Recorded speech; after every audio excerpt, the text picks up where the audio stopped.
Imagine this. It is 1943. You are a young American bomber pilot, 22 years old, strapped into a B-17 flying fortress somewhere over Nazi Germany. The sky around you is black with flak.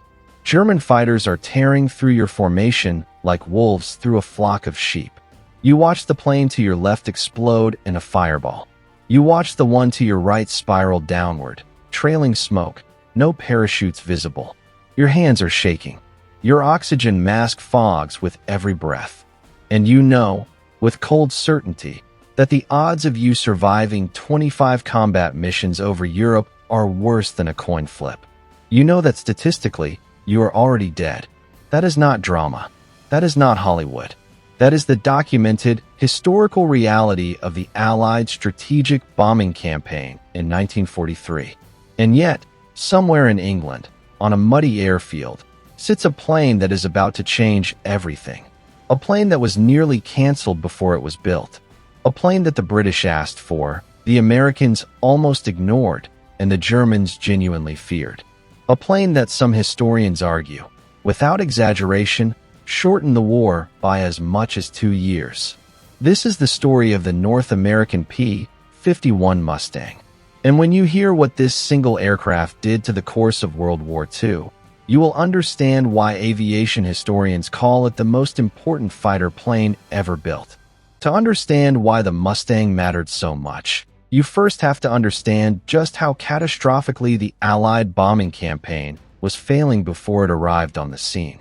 When the United States entered the war after Pearl Harbor in December 1941, American military planners had a theory. A bold, expensive, deeply optimistic theory. They believed that strategic bombing, meaning the systematic destruction of German industry, fuel supplies, and infrastructure from the air, could cripple the Nazi war machine without the need for a massive land invasion. The concept was seductive in its logic. Destroy the factories that build the tanks. Destroy the oil refineries that fuel the planes.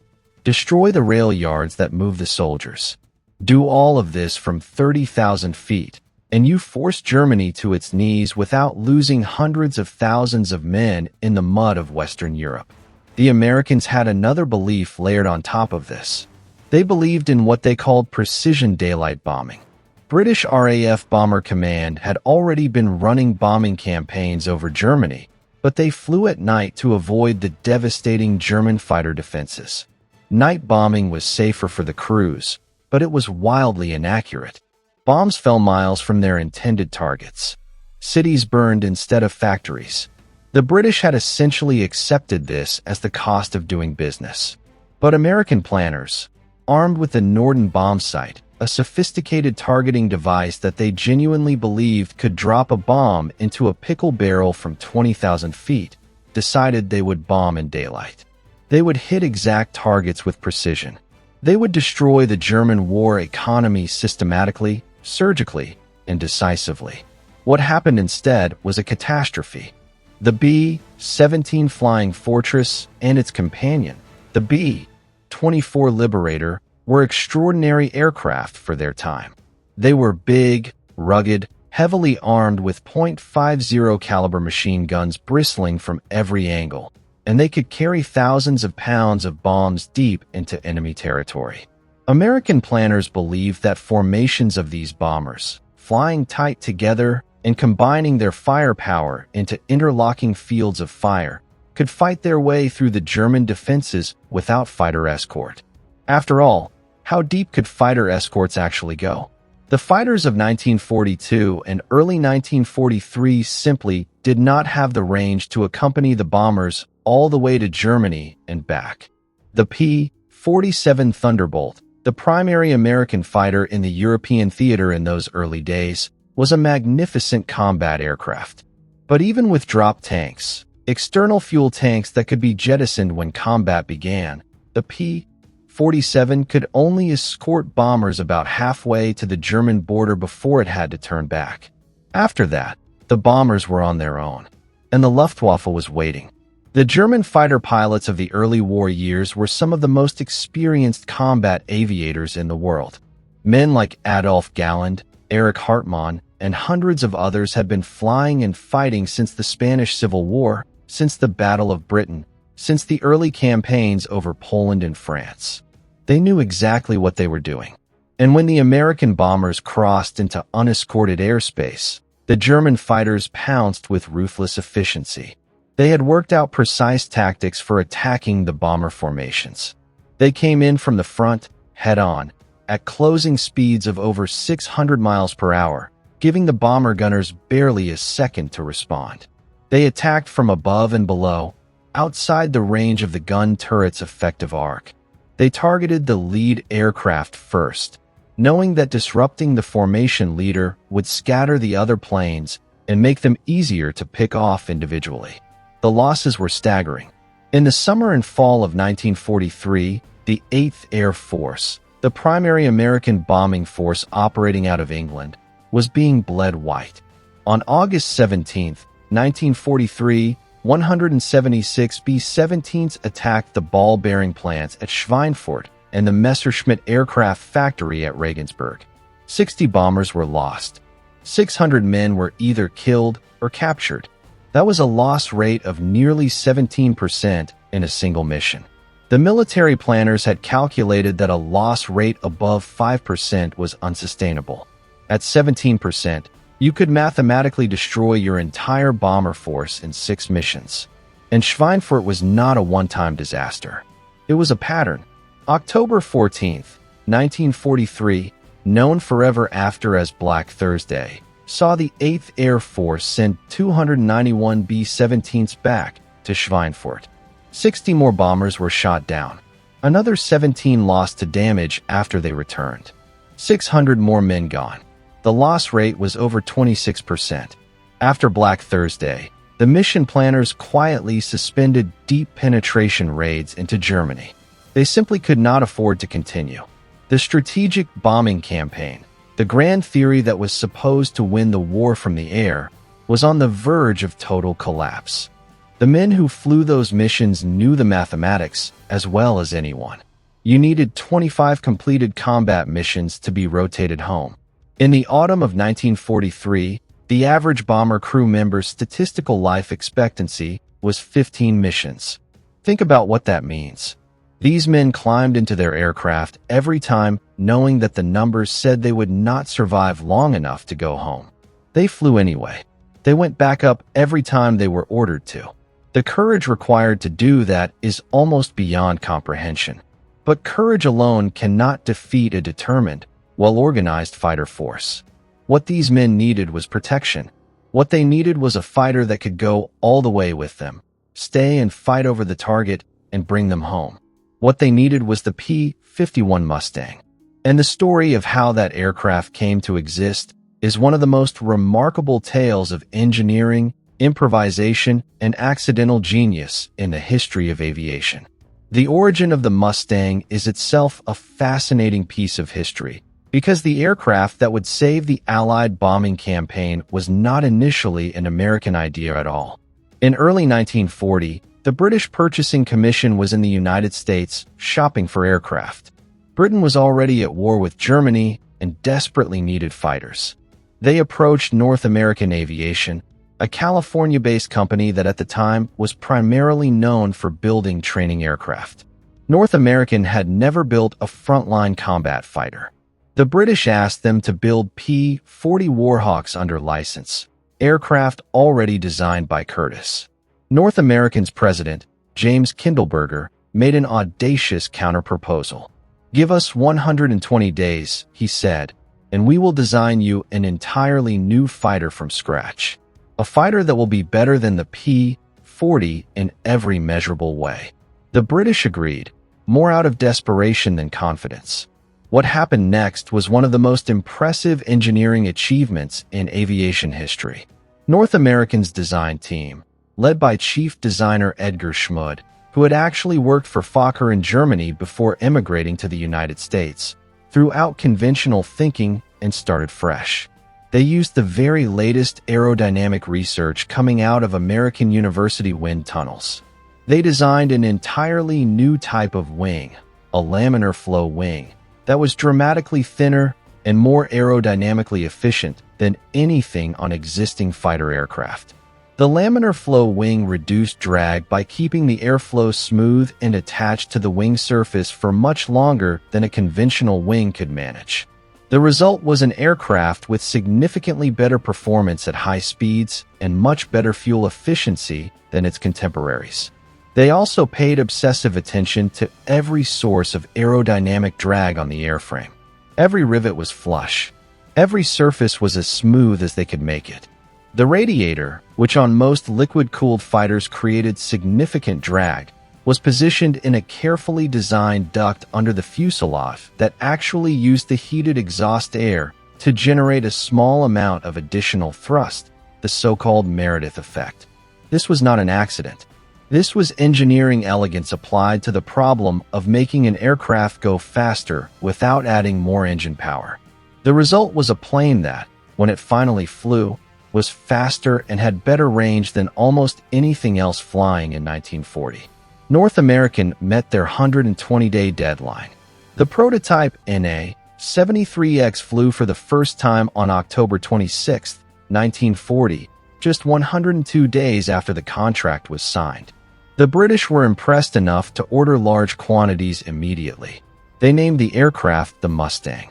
And here is where a critical limitation emerged, one that would briefly derail the entire program: the engine. The NA-73 was powered by an Allison V1710 engine, an American-built liquid-cooled V12 that produced good power at low and medium altitudes, but suffered a dramatic performance fall-off above 15,000 feet. The supercharger on the Allison engine simply was not capable of maintaining performance at the high altitudes where fighter combat in Europe was increasingly taking place. The British tested their early Mustangs and found that while the aircraft was superb at low altitude, fast and maneuverable, and with excellent range, it was simply not competitive with German fighters above 15,000 feet. The Luftwaffe fought primarily above 20,000 feet. The Mustang with its Allison engine was therefore largely consigned to low-altitude tactical reconnaissance and ground attack missions, where it actually performed excellently. But it was not the high-altitude escort fighter that anyone desperately needed. The transformation of the Mustang from a promising but limited tactical aircraft into the war-winning long-range escort fighter is one of those moments in history where the right people asked the right question at exactly the right time. The question was simple: what happens if you put a Rolls-Royce Merlin engine in a Mustang airframe? The Merlin was the engine that powered the Spitfire and the Hurricane. It was one of the finest aircraft engines in the world, and critically, it had an excellent two-stage, two-speed supercharger that maintained high power output at altitudes above 25,000 feet, precisely where the Allison fell apart. The idea was not entirely original to one person. There are several claimants to the original insight. A British test pilot named Ronald Harker flew a Mustang in April 1942 and immediately wrote a memo suggesting the Merlin swap. Engineers at Rolls-Royce were thinking along similar lines. And on the American side, engineers at North American were independently exploring the same concept. The important thing is not who had the idea first. The important thing is that it was tried. In late 1942, 5 Mustang airframes were shipped to Rolls-Royce for conversion. A Merlin 61 engine was fitted into the nose. The cowling was redesigned. The engine mounts were modified.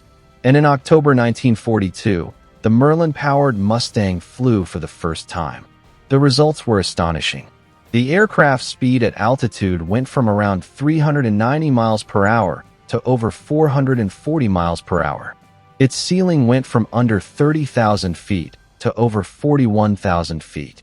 Its high-altitude performance was not merely improved. It was transformed. The aircraft that had been a capable but limited tactical fighter became, overnight, the fastest propeller-driven fighter in operational service. It was faster than the Focke-Wulf 190 at all altitudes above 15,000 feet. It could outrun the Messerschmitt 109G at the altitudes where bomber combat took place. And it retained the laminar flow wing's exceptional efficiency, which translated into a range that was simply unprecedented for a single-engine fighter. North America moved immediately to produce the Merlin-powered Mustang in large numbers. The American version used a Packard-built version of the Merlin engine, license-produced in the United States, designated the V-1650. The aircraft was designated the P-51B and P-51C in its initial American production forms, with the B built in Inglewood, California, and the C built at a new facility in Dallas, Texas. Later, the definitive version, the P-51D, added a cut-down rear fuselage and a bubble canopy that gave the pilot almost complete all-around visibility, eliminating the dangerous blind spot behind the earlier models. The P-51D became the definitive image of the aircraft in the popular imagination. But it was the earlier B and C models that arrived in England in late 1943 and began the work of transforming the air war over Europe. The first P-51BS arrived with the 354th Fighter Group in November 1943. They flew their first combat mission on December 1, 1943. And from the very beginning, the impact was obvious to everyone. Here was a fighter that could accompany the bombers all the way to Berlin and back. With two external drop tanks, the P-51 had a combat radius of over 800 miles. That meant the bombers were no longer alone when they crossed into Germany.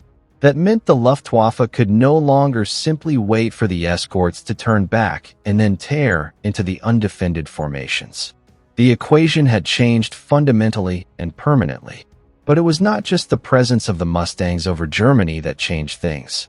It was how General Jimmy Doolittle chose to use them. Doolittle took command of the 8th Air Force in January 1944, and he made a decision that was as controversial at the time as it was ultimately decisive. He changed the mission of the escort fighters. Previously, escort fighters were ordered to stay close to the bomber formations at all times.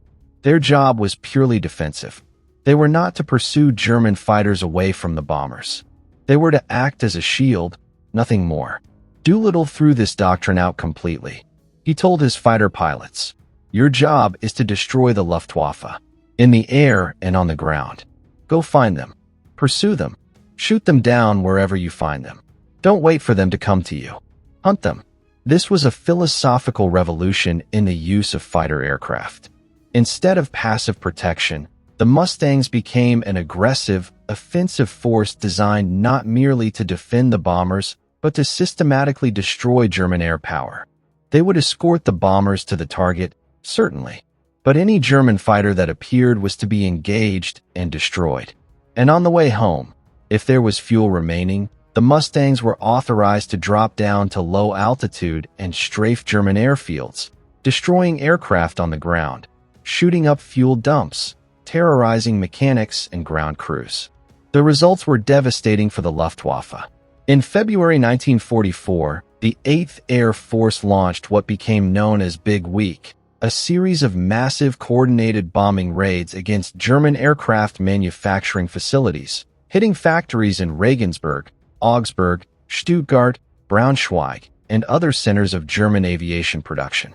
The Mustangs flew with the bombers the entire way, and when the Luftwaffe rose to intercept, the results were brutal. The Germans lost hundreds of experienced pilots and aircraft in the space of a single week. What made this especially significant was not just the number of aircraft lost, but the quality of the pilots. By early 1944, Germany had been at war for nearly 5 years.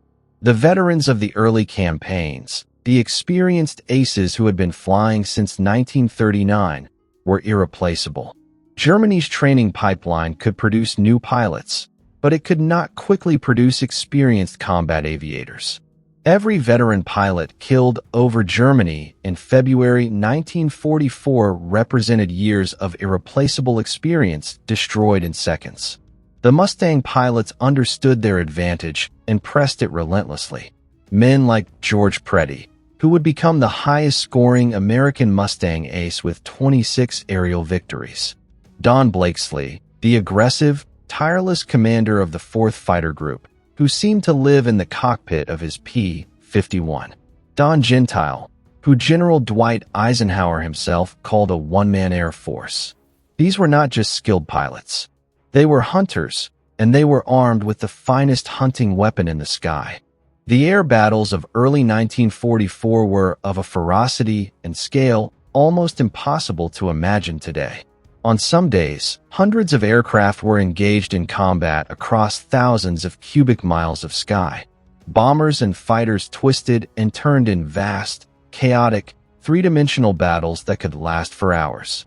Men died in seconds, incinerated in aircraft fuel, or froze to death at high altitude if they bailed out into the -40-degree air without adequate protection. The noise, the fear, the sensory overload of combat at 500 miles per hour in a fragile aluminum machine while being shot at from every direction was something that the survivors struggled to describe for the rest of their lives. And through all of this, the P-51 Mustang proved itself superior to everything the Luftwaffe could put against it. The Focke-Wulf 190, Germany's best fighter at the time, was a phenomenal aircraft. Fast, maneuverable, superbly constructed, but it could not match the Mustang's combination of speed, altitude performance, and range. The Messerschmitt 109, which had been the backbone of the Luftwaffe since the beginning of the war, was completely outclassed by 1944. German pilots who encountered Mustangs for the first time reported with genuine shock how fast and nimble the American fighter was. Some refused to believe the reports until they saw it themselves. A few of the most experienced German aces developed tactics for handling the Mustang, exploiting particular altitude bands or specific maneuvers. But for the average Luftwaffe pilot, encountering a Mustang escort meant fighting on terms that increasingly favored the American. There is a moment, a specific point in time that historians can identify almost exactly when the balance of air power over Europe shifted permanently and irreversibly. It was the spring of 1944. The Mustangs had been operating in force for only a few months, but the cumulative effect of the winter's combat had bled the Luftwaffe of experienced pilots faster than training could replace them. Germany had lost hundreds of experienced fighter pilots. Their replacements were being rushed through shortened training programs. The new German pilots had fewer flying hours than their American counterparts. They had less combat experience. They were flying the same aircraft as the veterans, but they did not have the thousands of hours of practice that made those aircraft deadly in the hands of an expert. And they were going up against Mustang pilots who were increasingly experienced, increasingly confident, and increasingly aggressive. General Adolf Galland, the commander of the Luftwaffe's fighter forces, understood with terrible clarity what was happening. He pleaded with Hermann Göring and Adolf Hitler for more resources, better training, time to rebuild his force. He warned that the Mustang escort was a strategic game-changer that could not be countered with existing resources and tactics. He was largely ignored. Hitler had his own ideas about how to run the air war, and Göring was constitutionally incapable of admitting to his Führer that the Luftwaffe was losing. So the bleeding continued. Week after week, the missions went out, the Mustangs escorted the bombers, the Luftwaffe rose to intercept, and more German pilots died. By D-Day, June 6, 1944, the transformation was complete. On the day of the largest amphibious invasion in history, the Luftwaffe managed only about 100 combat sorties over the beaches of Normandy. The Allies flew over 14,000. German fighter pilots who tried to reach the invasion beaches found their path blocked by swarms of Allied fighters at every altitude. Those who made it through found themselves outnumbered and overwhelmed before they could reach the troops on the beaches. For the soldiers storming out of landing craft onto Omaha and Utah beaches that morning, there was no German air attack to contend with. The sky above them was owned by the Allies, and it had been made that way largely by the P-51 Mustang. To understand the full significance of what the Mustang accomplished, you have to understand what German fighter production and the Luftwaffe's overall condition would have looked like had the escort problem never been solved.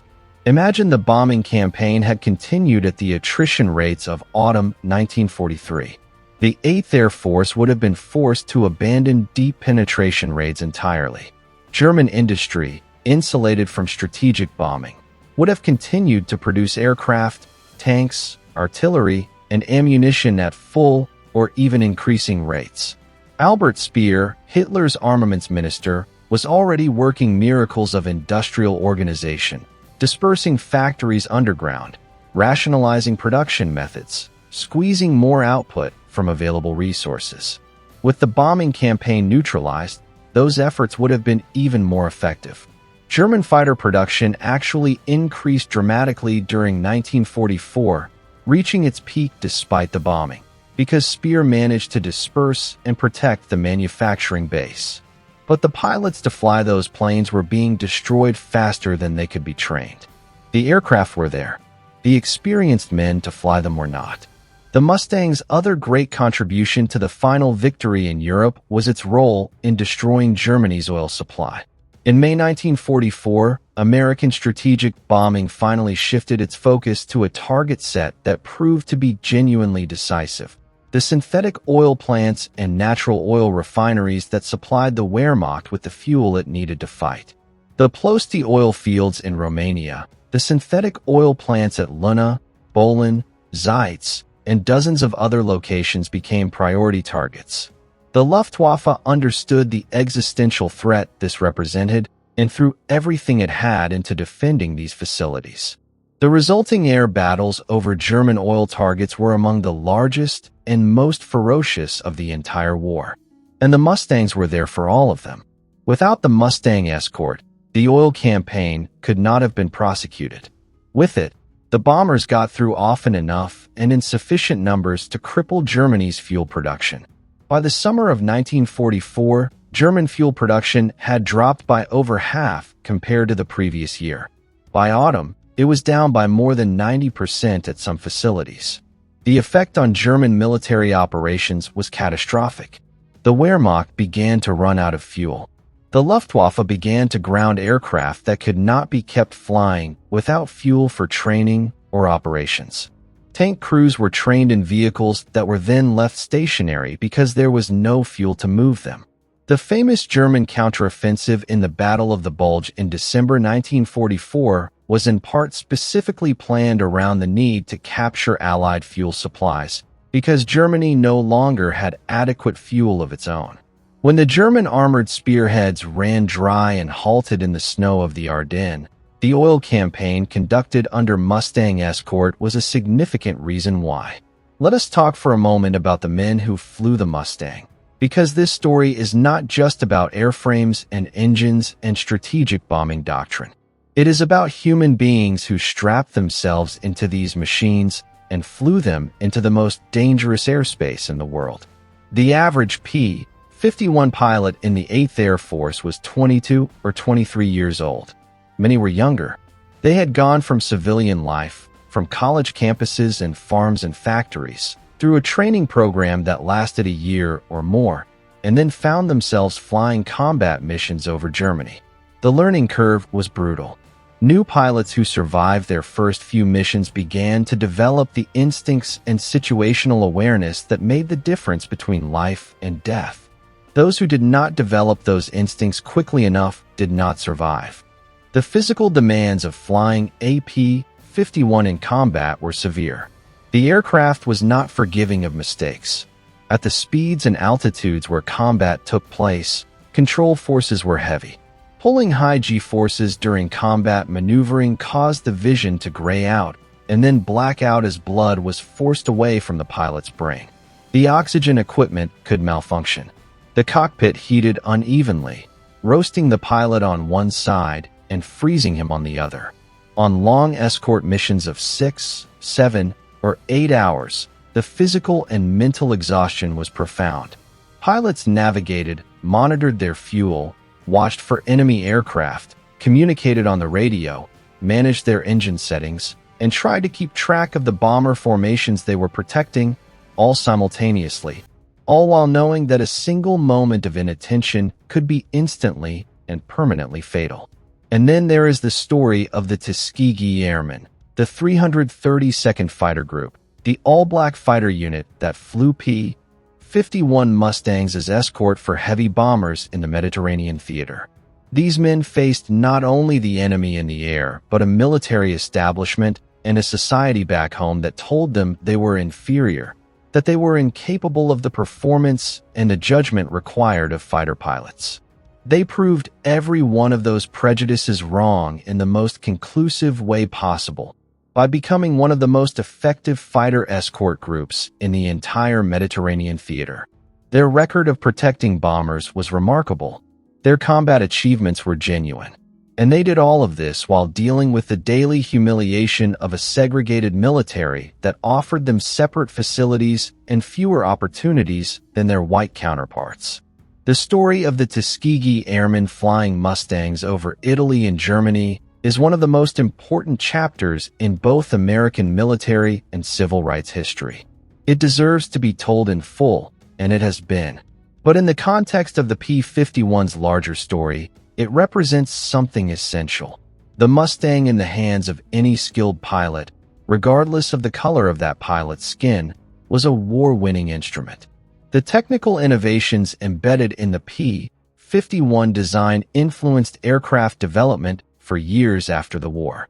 The laminar flow wing became standard on subsequent American fighter designs.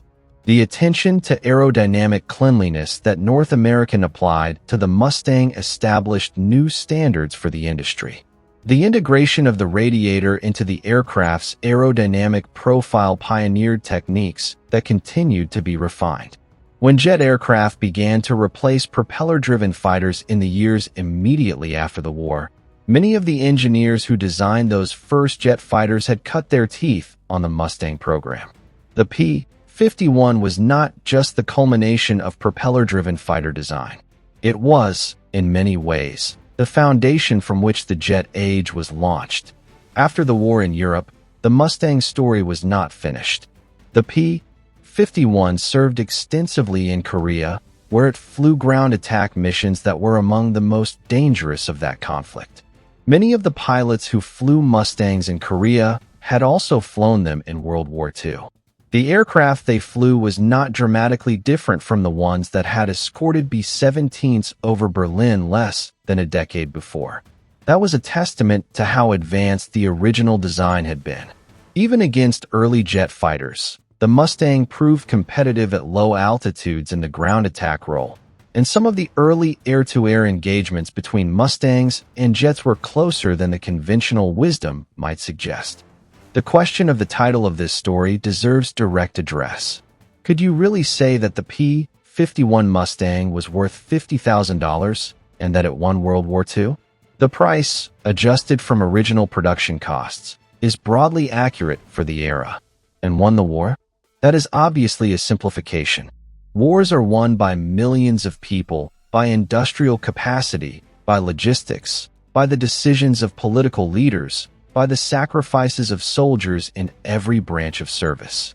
The Soviet Union's contribution on the Eastern Front was arguably the single most decisive factor in Germany's defeat. The crews of the Allied navies that kept supply lines open at enormous cost mattered enormously. The ground forces that fought their way across France and into Germany were the ones who ultimately ended it. No single weapon system wins a war by itself. But when you look at the specific crisis that the strategic bombing campaign faced in the autumn of 1943, and when you trace what the P-51 Mustang did to resolve that crisis, the argument for its decisive importance is compelling. The bombing campaign was a core pillar of Allied strategy. Without it, Germany's war production would have been significantly higher in 1944 and 1945.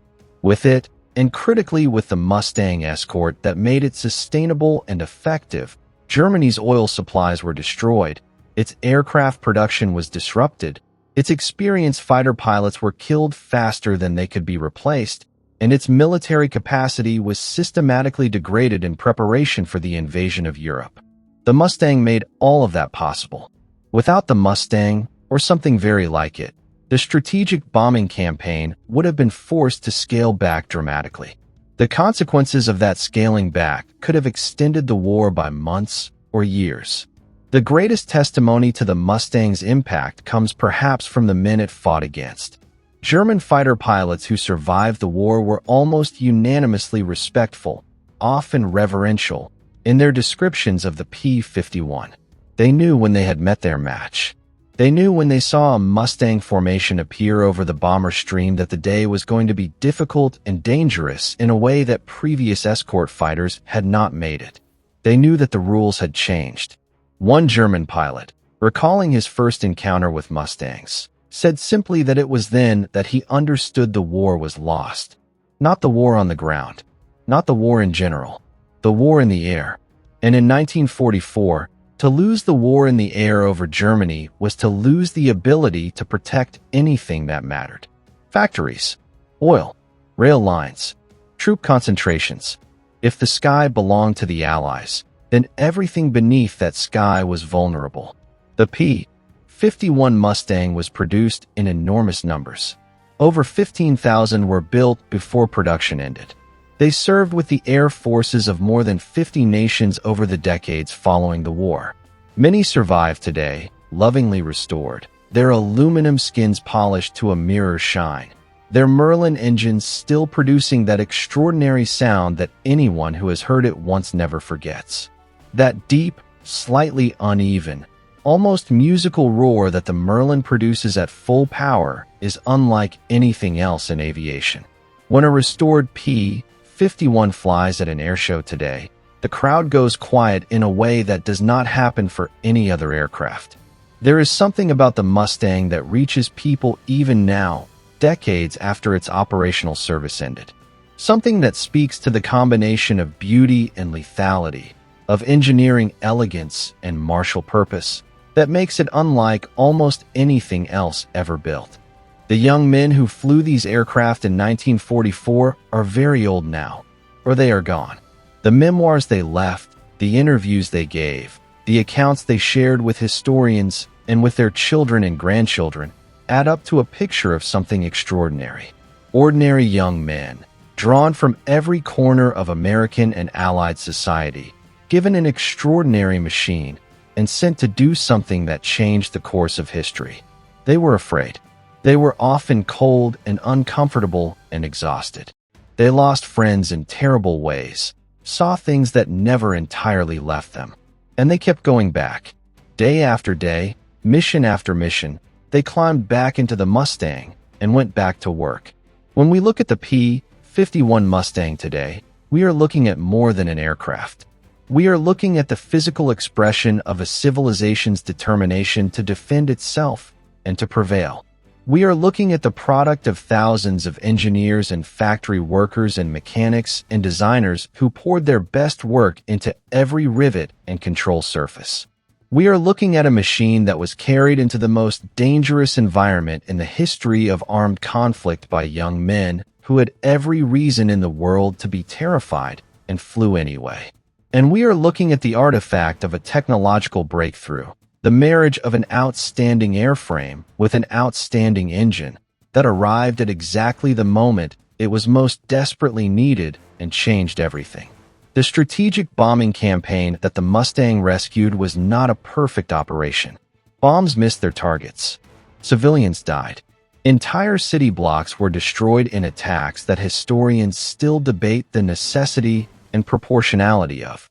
These are real moral questions that serious historians have grappled with for 80 years and will continue to grapple with. War conducted from the air at the scales and intensities of World War II involved costs and consequences that cannot be wished away or ignored. But within that complex moral landscape, the contribution of the P-51 Mustang to ending the conflict, to destroying the military capacity of a regime that was itself engaged in industrialized mass murder on a scale the world had never seen before and has mercifully never seen since, stands as one of the most consequential technological and operational achievements in the history of warfare. The $50,000 plane that saved the bombing campaign. The aircraft that gave the bombers their long-range guardian. The machine that turned the tide of the air war over Europe and ultimately made the liberation of the continent possible. The North American P-51 Mustang. It was beautiful, and it was deadly, and it came along at exactly the right moment. And 80 years later, when that Merlin engine roars to life and a silver-skinned Mustang climbs into a summer sky, you can hear in that sound the echo of something that genuinely mattered, something that changed the world. The sound of a war being won, one escort mission at a time.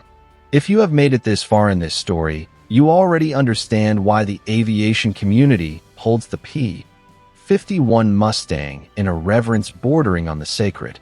But now we want to ask you something. We want to ask you to think about a question that historians and aviation enthusiasts have debated for decades, and that has no simple or obvious answer.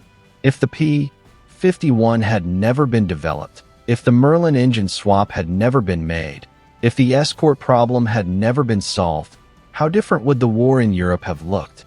Could another aircraft have filled the gap? Could bombing doctrine have been changed enough to make the campaign viable without the long-range escort? Could the war have been won another way, perhaps at a far higher cost and lives on the ground? Leave your answer in the comments. Tell us what you think the war in Europe would have looked like without the Mustang. This is a conversation that the aviation history community has been having for 8 decades, and there is still no settled consensus. We want to hear your thoughts. And if you found this story worth your time, if you learned something you did not know before, if the story of these young men and their extraordinary aircraft moved you in any way, then please do one simple thing. Hit the subscribe button, because there are hundreds more stories like this one, from the skies of every theater of World War II and beyond, waiting to be told. The history of aviation is the history of human beings doing extraordinary things under extraordinary pressure. And that history is worth knowing. Subscribe, and we will keep telling it.